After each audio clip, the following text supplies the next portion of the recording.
Y'all some dead motherfuckers. Ha ha ha. J Makata. Yeah.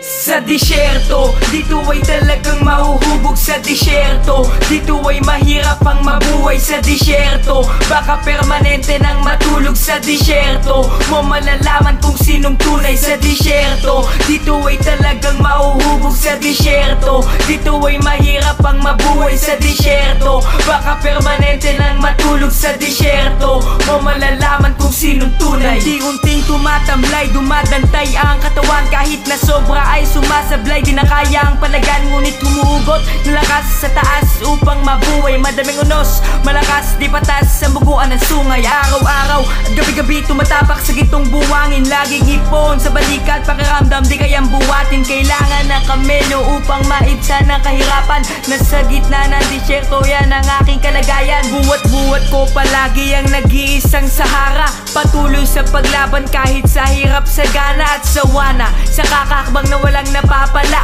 pinipilit tumayo kahit laging nadarapa. Pangungot kong sumahin lahat ng mga dinanas. Walang matutunggang tubig kahit na isang katas ang pag-asa ay unti-unti nang nalalagas. Ang tanong sa utak ay kung paano makakatakas sa disyerto. Dito ay talagang mahuhubog sa disyerto. Dito ay mahirap ang mabuhay sa disyerto. Baka permanente nang matulog sa disyerto. Mo malalaman kung sinong tunay sa disyerto. Dito ay talagang mahuhubog sa disyerto. Dito ay mahirap ang mabuhay sa disyerto. Baka permanente nang matulog sa disyerto. Mo malalaman kung sinong tunay. Pagpatak ng pawis, labis, nagmiss tulang langis. Bakit bihis, litis ang pagkamabangis? Higpit, tiris, tiis, palagi ang sakit. Laging mintis, inis, lang ang siyang kapalit. Tingala sa taas at ang uso'y ilabas. Paano makakalaban? Kailangan ba ng dahas